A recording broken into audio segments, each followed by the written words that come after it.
I knew that I was blessed in the sense of that.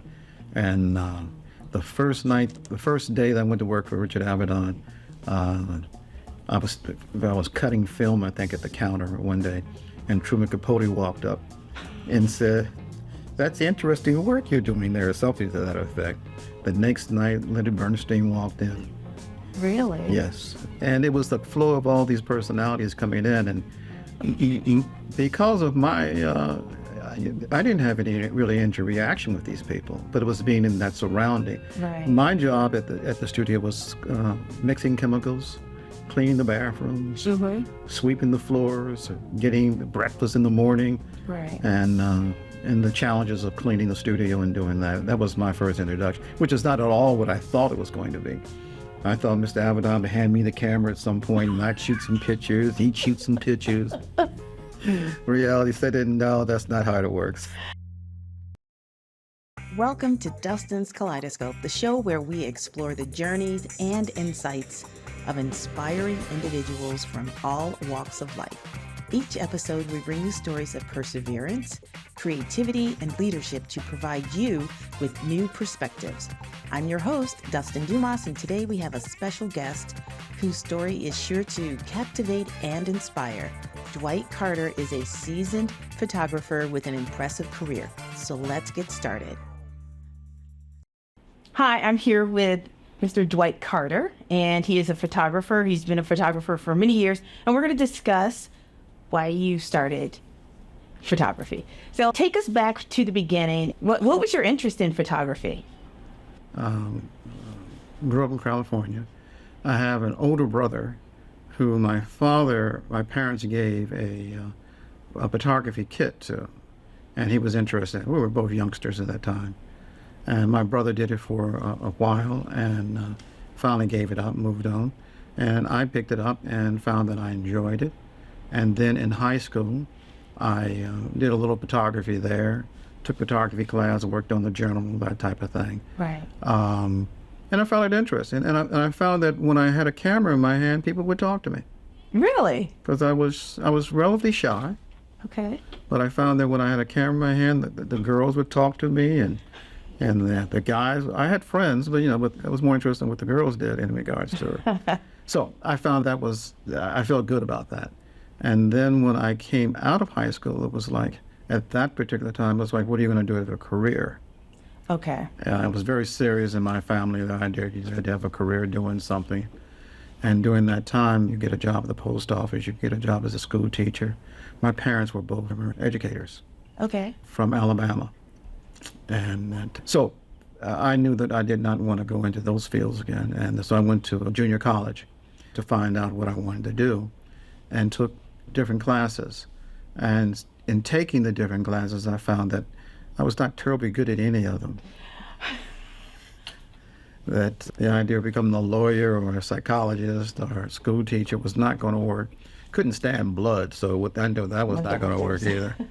And so it was becoming very stressful, the idea of what I was going to do as a career. Right. And while I was in junior college, I took a photography class as a hobby. Okay. Because I always enjoyed it. I always enjoyed the idea of taking pictures. And I was taking pictures of family, friends in the neighborhood as a pastime more so than anything else. And so I'm at this college in LA, and one of the instructors one day says, the head instructor said to me, "What have you ever thought about going into photography?" And I said, "No." And he said, "There is a school down the street called Art Center College of Design." He says, "I'm a graduate of it. You might want to go down and take a look at it." Okay. And I drove down the street. It was in Hollywood. Drove down the street, just walked in, and was blown away by their presentation and what the work was of all their students. It's a small college, a very small college. And the man who showed me gave me the tour of the school, took me up to his office after he gave me the tour and talked to me. And I said to him, "I love your school. I think it's great.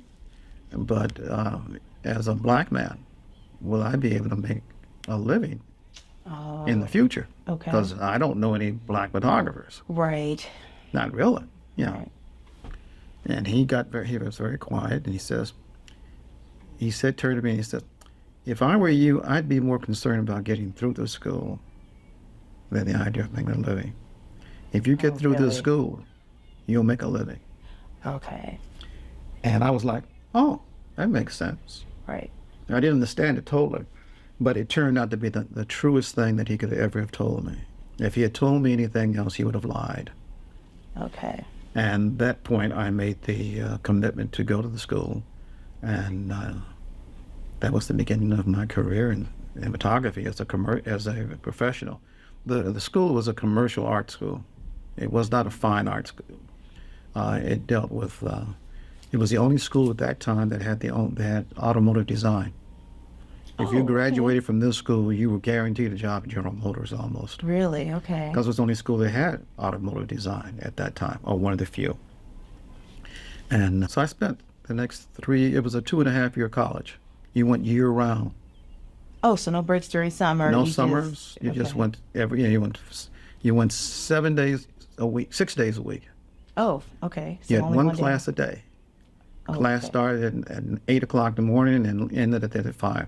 Your assignments were assigned for that day from one class. That assignment was due the following week because you only had that class once a week. Oh, I get it. Every day was a different class. Every day you got a different assignment. And every assignment was based on the idea that you were talking about a commercial to end up being in a business. Okay. That was it. And so what did you do after that? So now you have your degree, and what do you decide to do with it? My last year there, I worked as a intern Okay. for a man named Bernie Gardner. Okay. They tried to introduce students into internship, and a lot of the instructors were professionals in the industry, and then they would try to hook you, introduce you to some of the internships where we connected with that. So I worked with this man Bernie Gardner as an intern, and Bernie did all the Volkswagen ads, the classic Interesting. Volkswagen ads. Okay. Big as small, things you probably never heard of. This is when Volkswagen was first coming to America. So he did all the Volkswagen ads, and he did all these. He was a wonderful photographer, wonderful man, and I learned a lot from him. And it was an introduction to commercial photography on that level. And I thought, this was great. I like that. And at the school also introduced me to as I was graduating, they informed me that there was an opening in New York with a photographer who that I thought I'd like to work for. Okay. And so I think 3 days after I graduated, I packed my bags and went off. I knew there was an opening at the photography studio, but I had to make an interview. So you didn't know. You were just Yeah. risking it all. I was going to risk it all because I loved the idea of New York. Okay. So I packed my bags, flew off to New York. First night I stayed at the YMCA. Second night, I think I arrived on a Thursday, and at LaGuardia Airport, and no, it was the Newark Airport. It was Newark, okay. Newark Airport. I landed in Newark Airport, and I had my big trunk with me. And I remember the porter helping me I couldn't carry the trunk in my bag, and the porter said to me, I asked the porter, I said, do you need a place to stay in New York? And he looked at me like, are you serious? You just landed and you don't even know where you're going to stay. Exactly.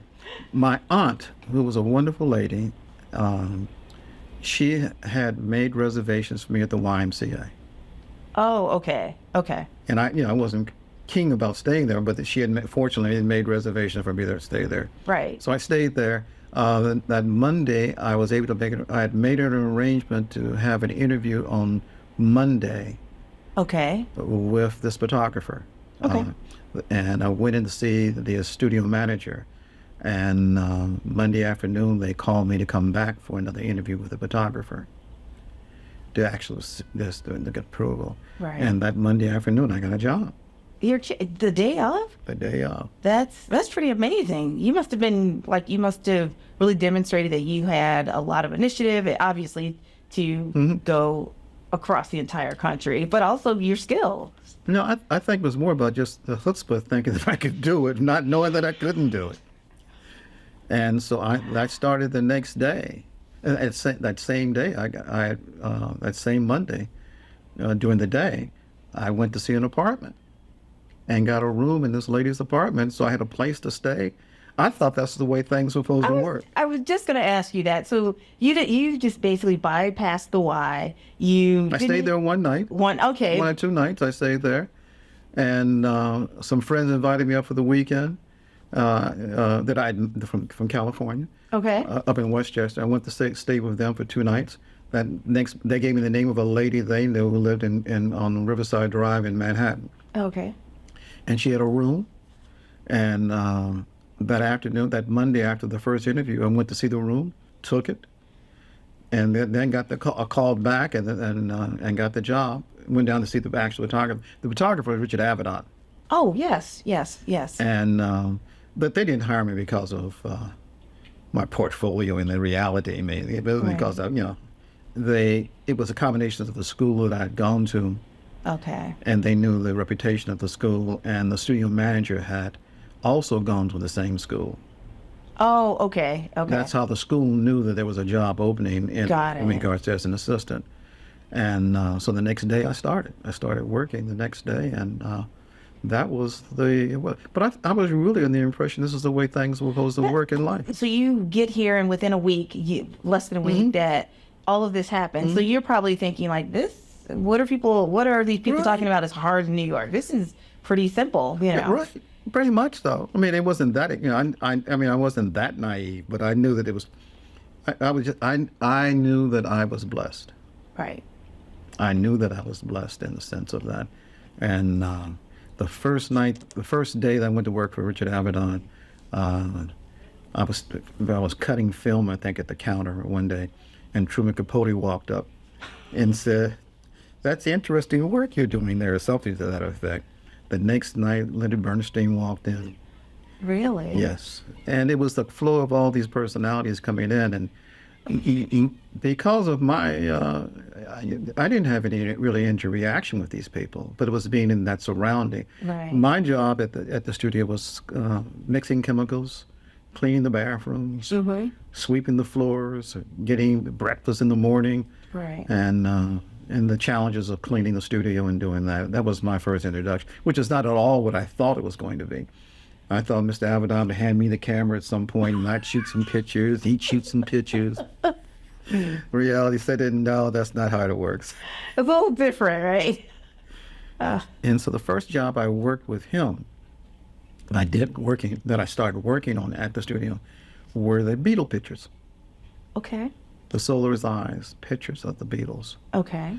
And it was just a wonderful experience. So when you're in that environment, and like you said, you have, first of all, you're working for a fantastic photographer, but you have all of these very famous people come in.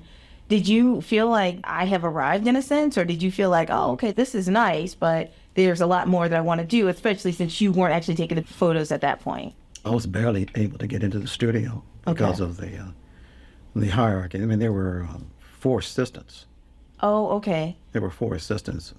Were you considered an assistant at that time? Okay, yes, okay. And the way it worked is there were at least 3 or 4 assistants, and the last assistant did all the dirty work, pretty much, cleaning the bathrooms and chemicals and making prints and whatever. And as soon as one assistant would leave, you'd move up. I see. And that's how the hierarchy worked. And I was, of course, anxious to move up and whatever it may be. So I worked there for almost 8 months and nothing happened. And I'm making prints and whatever and doing the darkroom work and stuff. And then one day the doorbell rings because I've opened the studio up. Okay. And I think I was making $90 a week, I think it was, before taxes. And so one day the doorbell rings and I open up. It's 8 o'clock in the morning. And then I open the door and there's a guy standing there and he says, "Oh," he says, "my name is Claude. I'm the new assistant." And I'm like, oh my goodness, that means that I'm going to move up and this is going to be Right. and whatever. He's So I'll great for train you. him. Right. And so I bring him in, I give him donuts and coffee and whatever, sit him down. He starts working. And we all had, the studio had a large kitchen table. We all sat around in the morning and had coffee or whatever. Okay. And that was the beginning. So I started showing Claude what he had to do in regards to it. And then one of the other assistants came over to me later on in the afternoon and said, how does it feel having the richest assistant in the world? And I said, what do you mean having the richest assistant in the world? I said, because we're all making about $80, $90 a week. Right. He said, that's Claude. I said, I know. He says, Claude Picasso. It was Picasso's son. So that was the beginning of that. So Claude, I worked there for probably another month, and then they let me go. Oh. And so when I went to see Dick, they asked him, well, why are you letting me go? Yeah. And Dick says, I got too many assistants. Somebody got to go. And they weren't going to let go. It was a choice. He said, I thought about it a long time. Yeah.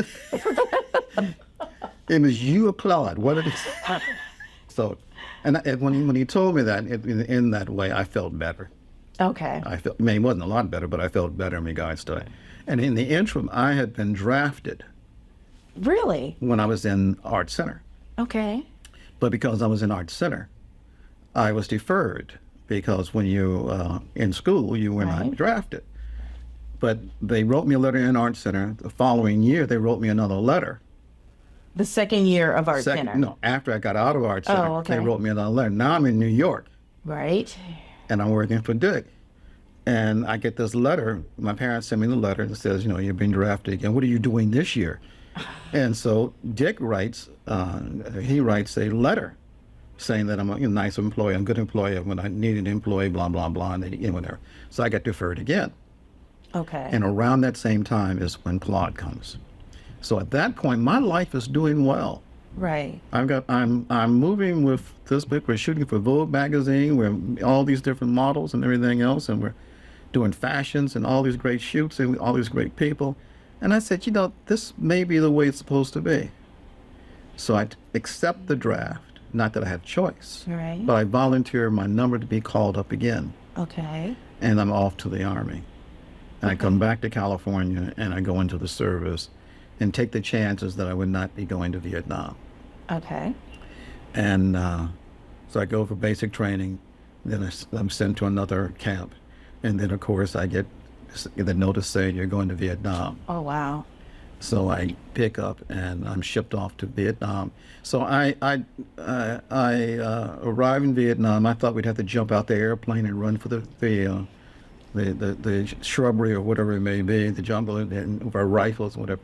It was not like that at all. I mean, you landed at the airport, you walked into an air-conditioned building, and you were put in a bus and driven to your base camp. Oh, okay. And then I started doing that. And then from there, I worked as a combat photographer, which meant that I would go out with different military units, photograph for the Army. Okay. Different military operations and whatever it may be on assignment. It would be myself and a lieutenant, an officer, and another film guy. So it would be a crew of probably 3 people, and myself with a still camera. And we would go out in the jungles and do these things.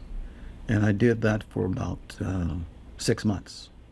How did they find out about your photography experience? When I was in basic training, which is the beginning of being in the service, everyone goes for basic training. With all soldiers, I was a little older at that time. Okay. Because I'd already finished college. You deferred a couple times, okay. And I'd already finished college. Okay. And so I'm in basic training, and I didn't give the Army any problems. I was the guy, you told me to stand up, I stand up. I didn't goof off in regards to it. I just wanted to get in and get out.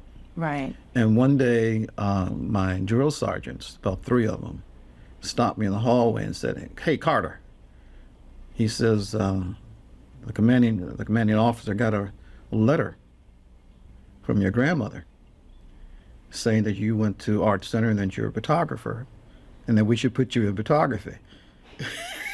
So your grandmother's gonna know, okay. It's my aunt. Your aunt, okay. And I was like, oh my God. And so, of course, that went over real big. And Oh, but within that, they put me in photography. okay. What a Okay. blessing. Wow. What a blessing. Yeah. They put me in photography, which is, I didn't have to go to school. They sent me directly to a posting. And then from Right. there, I went to Vietnam. So I was in Vietnam for 6 months and doing these different assignments and whatever. I did the Bob Hope show where you travel around with Bob Hope when he did Oh, the tour. yes. Okay. So you did that. And were you the photographer for him? Okay. No, For that. not for Bob Hope, for the Army. Okay. Everything I did when I was in the Army was for the Army Okay. predominantly. And then the last 6 months, I was assigned to go to Saigon Okay. headquarters to become personal photographer for General Abrams, Creighton Abrams, the commanding general of Vietnam. Right. And my job was to document him as he moved around the country and whatever. So for the last 6 months, I traveled with General Abrams. When Nixon came in, I traveled with him. When we went to the president of Vietnam's house, or capital there in regards to Okay. it. So we did that, and I photographed that in regards to it. So that was for the last 6 months. So that was my entire year in Vietnam doing that. Really? And from Saigon, I came back to New York, went back by Avedon's. And Avedon had another studio. It was a man named Hiro Wakabayashi, Okay. very famous in the photography world. And they shared the studio. Oh, in New York. Two Okay. separate studios, two separate businesses. Got it. But as an assistant, you worked between the two of them. Oh, that must be Avedon interesting. hired you, Right. but if Hiro needed help, you'd work for Hiro. Okay. And so you were going between the two studios if he needed help in regards to so. So when I went back, Hiro offered me a job for like a week or two, Okay. just to get acclimated. Hiro used to send me magazines from Vietnam when I was over there. He was really a great and wonderful man. Really, I learned a lot from him. Wow. Learned a lot. So so I'm now working for Hiro for about a week, and they make some calls around trying to help me find another job Okay. because there was no job offering available at Avedon's or at Hiro. So they called Irving Pitt and set up an appointment to see Irving Pitt, and which is wonderful. I love Irving Pitt, and so I go see Irving Pitt, and Mr. Penn explains to me what the job would be, and he told me to come back and think about it in regards to it. I learned a lot in that meeting. Learned a lot because I love his work so much. I said to Mr. Penn, I really love your work. I love your photographs you do of the indigenous people on different islands, and you've done the Indians and stuff like that. Right. And I love your flowers. But he was known for his flowers that he would use for Vogue magazine. Oh, okay. And he said to me, he says, I do the work for Vogue magazine, fashion and beauty, because it allows me to do the stuff that I love doing. They pay me enough money to me so I can do this other stuff that I love doing. And that stuck with me. Mm-hmm. Just that little conversation. And it's like, that's the way I really want to be. I want to make enough money commercially that allow me to do what I want to do photographically. Because you commercially, that was not something that really inspired you. It was a means to an end, in a sense. I'm in business. Okay. Art Center taught you how to be in business. Got it. I mean, that was the approach of how to do photography in business, for advertising agencies, for magazines and whatever. Right. That was the whole purpose of it. And there were people in my class or in the school who wanted to do fine art. But I'm a black man in America trying to make a living, and it's very impressed upon you. You've got to make a living. Right. And so I was very keen about the idea, how am I going to live for myself? Right. And so Mr. Penn told me that. I said, that's something that I need to keep in my mind in regards to whatever it may be. So Hero also called a man for another interview, a man named Bert Stern, Okay. another very famous photographer. Yep. So I went by to see him, and I got the job as studio manager. not as an assistant, but as a city manager at that time. So that's a step up. It's a big step up. Yeah. It was a big step up. Right. It was somewhat of a surprise. So I started working for Bert. Bert was doing film and commercial photographer, and he had a staff of probably 20. Oh, so that's a lot more than your previous position. Because Bert was doing TV commercials, he was doing films, promotionals, he was doing graphics, he was doing a whole lot of things. Okay. And plus he was doing this, he had a contract under also with Vogue, with Bazaar magazines too. Right. So I started working for Bert, and that was my first. Bert, we went to a trip to do the collection, and we went to do a trip to Paris. That was my first time going to Paris to photograph Catherine Deneuve. Okay. He was photographing Catherine Deneuve for a client, and so we went to Paris to do that, and then so that was it. I was on on the road. It was hard, right, in regards to it. And when I came back, working for Bert, worked for Bert for about 3 years, I think. But, okay. And then Bert made changes, and then it was like, well, Dwight, what are you going to do? You work for really good people, and because of my association with both Abaddon, Hero, and Bert, I started working as a freelance assistant for Vogue, because I knew people at Vogue. People at Vogue knew me because of my association with them. Yeah, so what they did is they would hire me to work with photographers who came in from Europe that were going to do projects for Vogue. Okay. And that's when I worked for Helmut Dugan. Okay. Helmut was hired to do the collection, and because of that association with Vogue, I worked for that. We worked for like 2 weeks or something on that in regards to it. So at this point, it's like, well, who else do you work for, Dwight? I worked for some really good people. How much training? And this was during the time when not only internships, but apprenticeships were very important. Right. Because that was from my mind, that was the guide wrote as to how to get into your own business. But after a point, you realize either you're a photographer or you're an assistant. And at that point, there was for me at least, it was like, okay, Dwight, you need to bite the bullet. In the upcoming segment, Mr. Carter will be discussing the renowned photographer Melvin Dixon. And while at Abaddon's, my first job, I had met another black photographer, a man he was already working there when I started. So was he an assistant, or was he a photographer? No, assistant. Assistant as well. Everybody at Abaddon's place was pretty much an assistant except Abaddon. Okay. And of course, Hero is another photographer who was sharing studios. Got it. Okay. And what's his name? So Mel was working as an assistant already when I started, which I was shocked to see when I first walked in. Oh my goodness. And Mel and I became very close. So when I came back from the service and went to work for Burton, Mel had left Abaddon to start his own studio, and had become very successful.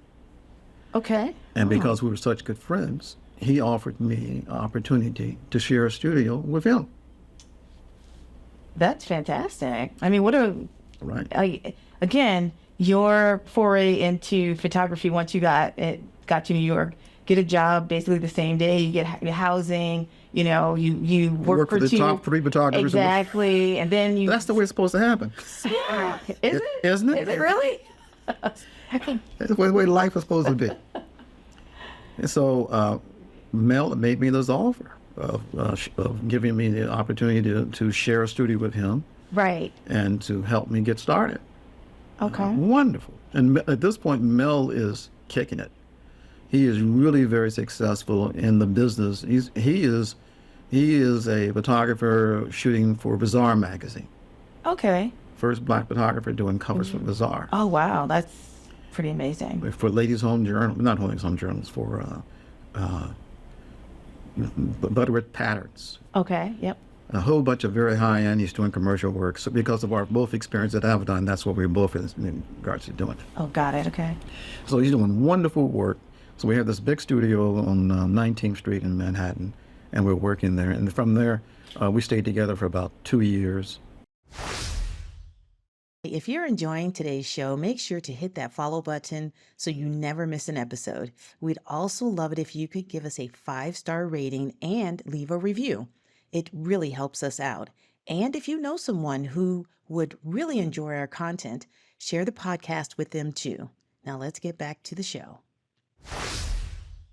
You shared a studio, but he was doing all of these fantastic, like, butter patterns. I take it. Bow patterns, butterworth patterns, Brides magazine. Okay. Really nice accounts. Essence magazine. Essence was one of the first photographers starting with Essence magazine. Okay. And so we had this. He started that, and he was very supportive of me in regards to introducing me to people too at the same time. Right. And I started my own business, and I started working for Sears. Oh, okay. J.C. Penney. I started working for J.C. Mel was working for Sears, Okay. doing catalog, another one of his clients. Wow. And I started working for J.C. Penney, Okay. doing catalog, photographing. Both doing catalogs Both doing in the same studio. Because and once again, I want to emphasize the fact that this is really about the idea of making a living. Right. This is a business. Right. It wasn't about art. It was about the idea. How do you make a living doing this stuff? And so we worked. And then I left and opened my own studio on Fifth Avenue. I moved out and got my own studio on Fifth Avenue, and I did that for a while. And that was the beginning of how I started my own business. So, okay, so you've had this fabulous foundation starting with the school that you went to, and you decide to go all the way to New York because that's where you really wanted to be. Yes, exactly. And so you've been an assistant under the 3 best photographers. Then you're able to start doing things on your own. At what point, and you have your own studio at this point now. Yeah, right. So how do you go out and find clients? Do people already know you and they seek you out? Or are, like you said, it's a business. Are you having to go out and get people to come in? In the beginning, I had reps. Oh, representatives. okay. And I had representatives that would go out, take my portfolio out to see different clients. And at the same time, I was making phone calls and showing my portfolio to different ad agencies, magazines, and whatever, trying to get work from whoever I could get work from. Okay. In the fashion industry. And after doing that for about, I don't know how long, for maybe 6 months to a year on my own, I realized it wasn't going to happen. Oh, really? Yes. Even with the reps? Even with the reps. Okay. Why was that? Well, for me, my reps would come back and say, Dwight, I went to see X magazine or X art director, and the first thing they said to me, is he black? That's an odd. My reps were white. But why would they ask that? They'd look at my portfolio. Oh, and you had mostly black people in it, or? No. I'd have a couple. But why would they assume that? Why would that question even come up? You'd have to ask them that. Okay. Yeah. Okay. And my reps were really surprised because once again, I had a mixture in my book of both being fashion. Right. Of both black men and women, and white women and white anybody. Right. Just a portfolio of photographs. Okay. And my reps were surprised at that, and I was surprised at it, and because I was working with both white and black clients at this time. It wasn't one or the other. And around that period, I realized it was not working for me trying to be a fashion photographer. Mainly because of the fact of, the main reason, I just didn't have the personality to be a fashion photographer. Okay. I'd come to the conclusion, the model would come out of the dressing room with this dress on, and I'd look at it and I'd say, oh, wow. And everybody would be, oh, that's, and I'd say, it's only a dress. That's not the attitude that you really could have doing fashion. They wanted you to fawn over the design and look at the tool and all. Yeah. Exactly. And you weren't. That wasn't really what you were. I was not good at that at all. I was not good at the of that, and that was just on me. At least my personality was. Right. It was just not my not just that, but just personality in the fashion industry. Right. I knew that it just was not working for me trying to do something as much as I thought and I thought I was prepared to do. It was just It was not for me. Right. And then but I was still doing because of Art Center, I had the abilities to do other things, for everything from still lifes to other magazines, editorial work, and whatever. Right. And because of my schooling, I had the ability to do these things. So I was working in other areas, and so I'm trying other areas to work in, trying to get a job.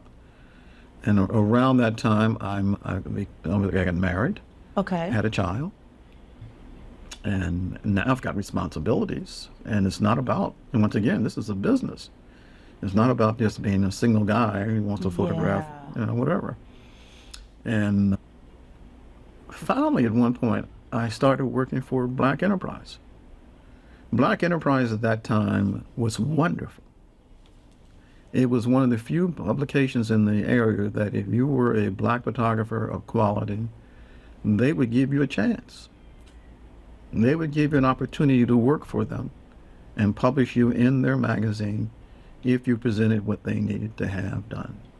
But they had strict rules as to what Mr. Graves had a specific way how he wanted his magazine to look and how he wanted the people working for him to project. Okay.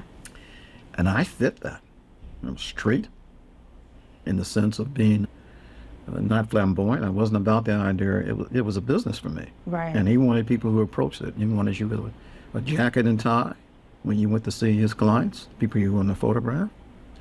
He wanted you to present yourself in a certain way, professionally. And that fit right where I was. Right. In regards to, so I started working for Black Enterprise and some other magazines and other publications. And that really saved me. That really saved me because at one point I was thinking, well, maybe I just need to get out the business and do something else. Oh, wow. That would have been such a loss. Looking at what you have created since then, but I don't want to sidetrack, but so you continue working for Black Enterprise. Tell us how you became connected to them. You go up and show your portfolio. Oh, okay. And, Okay. and I had a good portfolio Yeah. because I had all this other stuff in it. Right. And I had a quality portfolio. I think I had a quality portfolio that they were glad to see me. And around that time, I decided that any project that came up that was going to have people of color in them, that I wanted to be considered for it, Okay. no matter where it was, in New York.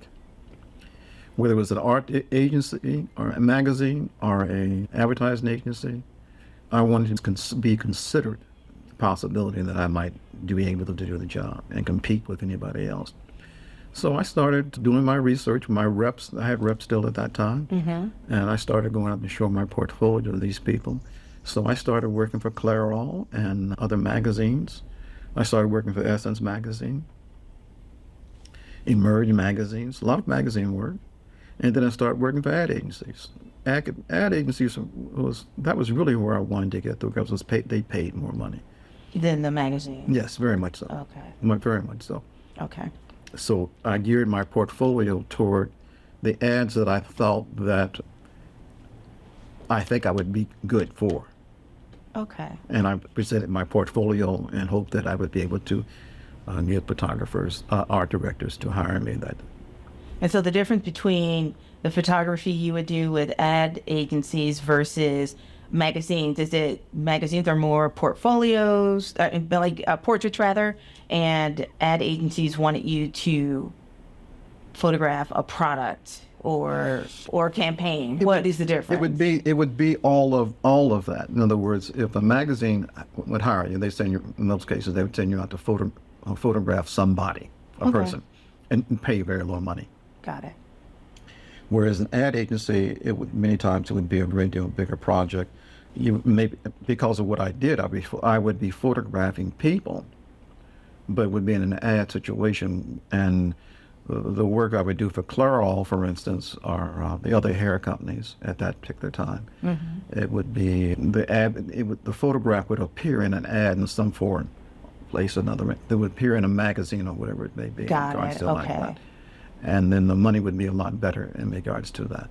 Okay. Doing the work for the magazines gave you the opportunity to be seen by ad agencies. And many times that's where art directors would see an ad or editorial piece that you have worked on, see your name, because many times in an editorial, your name is given as the photographer who did this editorial piece of this personality or whoever it may be. Okay. And then that's how it worked. Okay. So this is what you prefer to do, the agencies. How did you transition from shooting for agencies to shooting people like Oprah and Jackie Joyner Kersey? Well, as I said, once again, it is all a business. And I'm working for anybody who will hire me. Okay. I mean, it's not a... How did you even get on their radar, though? Like, you had the reps who were going reps, to... I did, at one point, I did not have reps still. I mean, I had reps for a number of years, but it was not a continuation of having reps. Oh, got it. Okay. Right? But part of it is it's selling yourself and putting yourself in situations where, as a photographer, that clients will possibly see you in some form or another. It's doing parties, socializing, not doing parties, but socializing and gatherings of taking clients out to dinner, what you need to do, socializing that, showing them portfolios on a continuous basis, doing mailers. I had a series of mailers. You're basically advertising to the advertisers. Oh, That's how I approach it. Okay. Because of my experience, once again, at school, Art Center, they taught you that you need to sell yourself. Okay. And for me, it was a basic concept. So what I did is I created a campaign I made a list. First of all, I made a list of who I wanted to work for. Okay. That was the first time. That's the first thing I was taught. Just as I'm interviewed when I walk into a client, a magazine or an art director, I walk into his office to have him look at my portfolio and to interview me for the possibility of him hiring me. I'm also interviewing my client. Right. Even before I get there. Do I want to work for this magazine? Do I fit into, not magazine, this ad agency? Do I fit into what they're doing, first of all? And do I think they'd hire me? Would they be open to it? And there's some clients you just knew at that particular time, you just knew they weren't going to hire anybody of color, first of all. Okay. And the other ones you didn't know. And from my mind, you build up a certain level of philosophy as to how do you sell yourself. And my basic philosophy at that particular time, and I think it still does, if you go to see a magazine or an art director at an agency, you already have to assume that any art director client who's working, who's an art director, he's already got 10 people they're using as photographer. Right. You're now coming up and saying, hey, I want you to hire me. For him or her to hire you, she has to let somebody go. Of the 10 people. Right. And and when you make the phone call, it starts. The interview starts when you make the phone call to try to get the interview. Right. And she's sitting there, and it's not a conscious thing, but that's how the mind works. She's sitting there and says, I got 10 photographers I'm already using. This guy, Dwight Carter, keeps calling me. And me to hire him, I'm going to have to let somebody go. Right. Now, I've got Joan over here who presents to me, but he's a little iffy sometimes. Sometimes I can count him, but I'm not letting him go because I know he brings in what I need to do. Okay. That's your break as a photographer in a certain sense. Right. So you walk into your portfolio, and if your portfolio is decent, they'll put you on their list as someone possibly in the future. Which is good to be on. That list is good to be on. Not list. I mean, it's a thought process. It's not a whatever. Because you have to approach, to my mind, in my thoughts, you have to approach clients on the basis, no art director, client, editor, or whatever it may be, wants to lose their mortgage. Good point. They have a job, they have people they report to, and the last thing I'm going to do is take a chance on you and end up losing their mortgage and using their income based on the idea that you mess up. So that's what you as the photographer have to take in consideration when you go see somebody. How can I convince you, this person, that I'm not going to mess up, that I'm going to present myself well enough? Now, there are photographers, we're talking about photographers specifically, there are photographers who have wonderful, fabulous portfolios. They're going to get a job no matter what. Right. And then there are photographers who have okay photography, And but art directors looking at that and saying, I see your wonderful photographs in front of me. You've got 20 pictures here, but these are your 20 best pictures. How long did it take you to get these 20 best ones to show me? Okay. I'm concerned about the other 400 you got in your office. They're not as good as this, and I got a mortgage. Is my job going to be one of those 400 that have messed up or okay, and I'm not going to take a chance?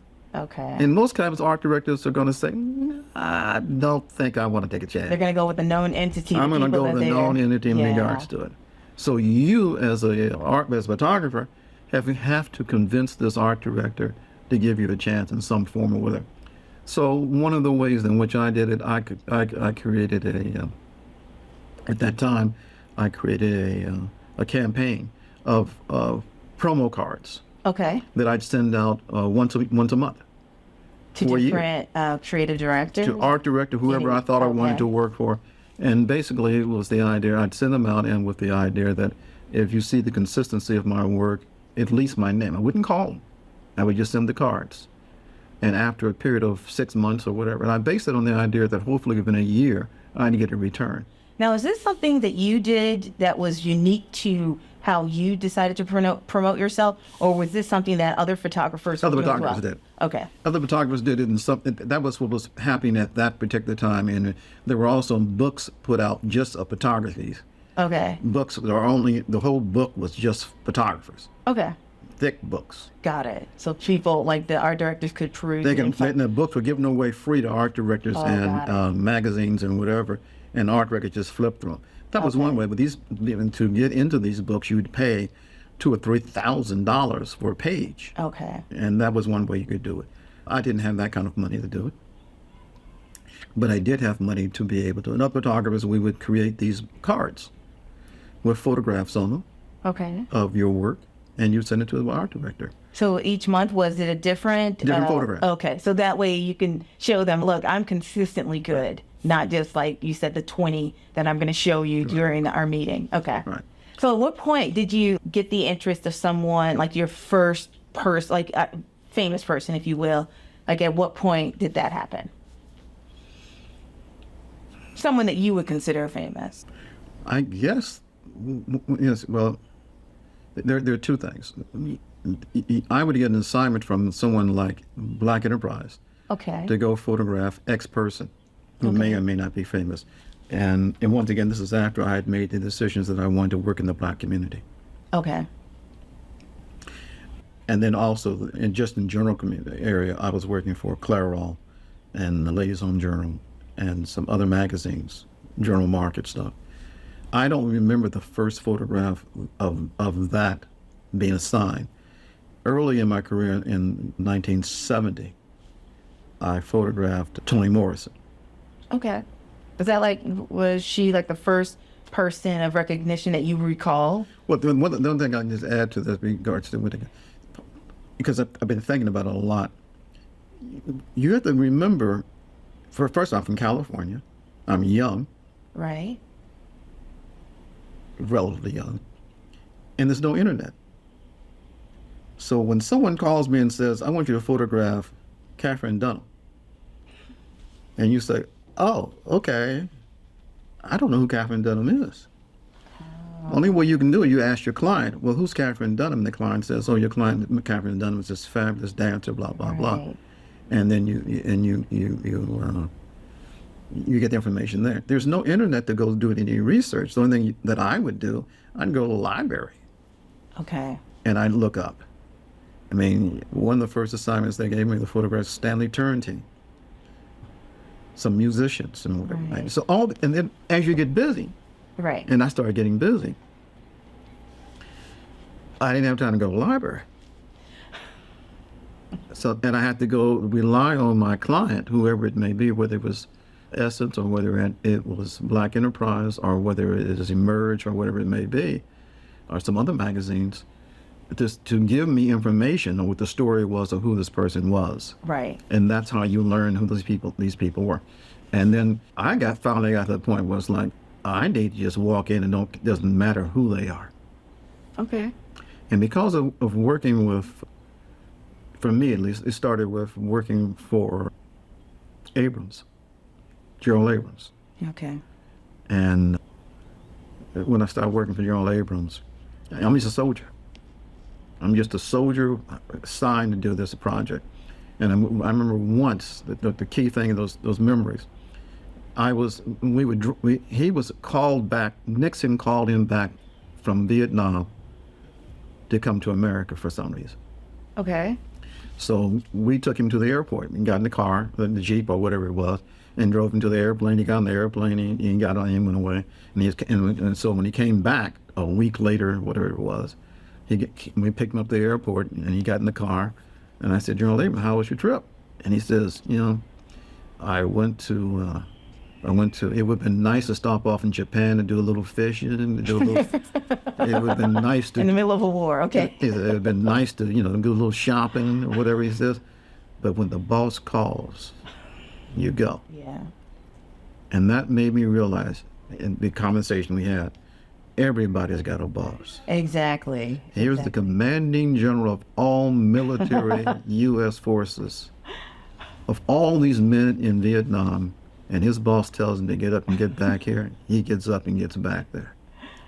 And that was enlightening to me, no matter whether I'm photographing the president of American Express or the president of Texaco or whoever it may be, he's got a boss. Right. And it sort of calms everything down when I walk into the room. I don't need to know who you are. I'm signed here to do what I'm supposed to do, to photograph you, and you've been told to come here. Oh, good point. You're following the directive as well. I'm following the directive. I've been assigned to photograph for instance, I was photographing the president of Texaco. And most of the executives, they don't want to be photographed in the first place. Right. A secretary or their administrator told them, you need a new photograph to do this or whatever it may be. Show up at 9 o'clock and you got 15 minutes to do it in regards to it. And they're because they had been told to do it. Right. They're not here to make friends with me. Right. They're not here to slap me on the back and us to swap stories about. They just want to get in and get out. And the key thing that I, as a photographer, want to do is treat them with respect and professional, and to do my job and get in and get out and make it as easy for them possibly. And I know who they are, but I don't know them. The first thing I learned: don't start talking about stuff you don't know about. Photographing a personality, and you say, have you seen so and so? And he said, well, that's my worst enemy. Now all of a sudden you find yourself trying to explain as to why their worst enemy or the person they don't like. So I talk about anything other than the fact of whatever it may be. Of what their business is. Okay. Because I don't know enough about you. Right. I understand that. How are your kids? Yeah. My kid just left me. You're like, oh, that's a sore point. Exactly. I didn't mean to bring that up. So I talk about vacations. I talk about, trips they've taken. Right. Anything that is nondescript in regards to it. Okay. Yeah. Well, we have a few more minutes, and I want to make sure I ask you about what you're doing now. I know that you have taken so many iconic photographs of so many famous people. Like if people go to your website, they can see that. I know that the last time we spoke, you said that you were in the midst of archiving your photos at this point. And so can you tell us about that project and why you're archiving them? Well, I've combinations of things. I've photographed a number of people, as you say. And during the time, I photographed a lot of models. And because at one time, fashion was in part of what I did. Right. But I have all these photographs, and I know my children won't know who these people are in some cases. Oh, because of their, the age of whatever they did it. And with the models specifically, the models that we would be friends. They'd come in, we'd do a fashion shoot or whatever it may be, and we'd have a great time. We'd go out for lunch, dinner, and drinks, and whatever it may be. Right. And I'd say, I don't need to write your name down on this roll of film. I'll remember. I remember you because we're such good friends. 40 years later now, I look at the picture. I remember the person, right, but I do not remember the name. Okay. So I'm going back through it and trying to remember names as I come up with the ones who do not have names. Right. Because a lot of I do have names. I've been very fortunate. A lot of them I do have. But like there's some people like I photographed, and then the fascinating thing is I'm photographing people who have become famous. Not everybody that starts off famous, and I think that's fascinating. And I photographed Steven Spielberg's wife. Oh, okay. She had come in one day to do a photo shoot, a testing, Right. when she was first starting out trying to be a model. And so I photographed, but I didn't remember her name at the time. I didn't write her name down. And then she became famous and got doing the acting or whatever it may be. Right. So now I'm able to go along and say, oh, that's I remember that shoot. And so I put her name to it with the idea that my child, my son and his family, if they were interested in it, they would be able to at least now know who this person is in the photograph in regards to it. Right. And there are a lot of people like that in my book. And there's a lot of artists. I photographed a lot of artists, not a lot, but a number of artists who have become famous. Jacob Lawrence and Betty Saar and whatever. Of course, they're and it's trying to organize it to a degree if someone needs it. And I'm finding that people are now calling for shows in different parts of the world. Oh, where they will need someone that you have photographed They like years ago. They say, like, hey, do you have a photograph of Ed Clark? Okay. And I photographed Ed Clark, in 1980 or something like that. And now he's having a show in London, in the UK. Oh, okay. So they're going to do a book on him, and here in America they have a gallery. So those types of things. Right. So, yeah. So this is a personal, you're not doing this for a book or anything. No. This is just for you to do. So I know that you're retired. Mm-hmm. What do you do now? Do you still find that you want to pick up the camera? Oh, yeah. Okay. So during your retirement, you are retired, but you're still doing, what are you doing? Occasionally I'll take an assignment. I mean, I'll do an assignment, I'll do whatever. I'll do it, if I do it in my house or something like that. Oh, okay. But there are some projects that they're too big. Like I have been doing Sweet Honey in the Rock for the last 20 years. Okay. And originally we were going to try to do another photo shoot before I retired, but just scheduling ones can't do it. And then plus the idea of just keeping up with the technology. Okay. It's changed over the years. Okay. And then it becomes the idea of, I've got to do a studio. It's just the logistics of all of that. Okay. To do it correctly. Yes. To do it correctly. You have to have the studio, you have to have the cameras, you have to have that. I mean, I've upgraded some of my equipment, but it becomes an expensive process. Right. Doing that on a continuous basis. So what I'm doing is, if anything, I'm organizing it with the idea of trying to see if there's interest in museums. Oh, of course, yeah. Mm-hmm. Are any of your photographs in museums at this point? A couple. Like the photograph of Tony that I photographed in 1970 something. It was used for part of the stamp for the government, U.S. stamps with Tony Moore. Not the stamp. Okay. But they did a combined stamp and promotional piece for her, a collector's piece. Right. Using the stamp and the photograph that I did of Toni Morrison for that. I did all of Maya Angelou's books. Okay. We had a relationship. I was fortunate to have a relationship with Maya Angelou, where she would call me to ask me to do some of her photographs or whatever it may be. And I've seen those photos. Those are beautiful. Mm-hmm. So that in the future might be something that would be. It may not be. It doesn't matter. So you have quite the legacy. So at this point, as you're archiving and you're getting this ready, like you said, for your family to make sure they know where the photographs are and who the people are in the photographs, is there anything else at this point other than the archiving that you want to do? Well, as I said, I would love to arrange this, to have some of it in the museum, so young people will know some of these people. Okay. Because I think it's history of some of the people that are, most of the people, a lot of the people are very important in our community. Yeah. And that I think young people should know who they are and the contributions. They don't just pass through, and that's all. Well, I want to thank you so much for coming on and telling us about how you got started in photography. I had the opportunity to speak with you earlier this year, so I appreciate you coming back and being on my show. So thank you so much. Thank you for having me. I really appreciate it. Thanks for listening to Dustin's Kaleidoscope. If you've enjoyed today's episode and think someone else might too, please share it with a friend. We'd also love your support with a 5-star rating and review on your favorite podcast platform. I'm Dustin Dumas, and I will see you next time.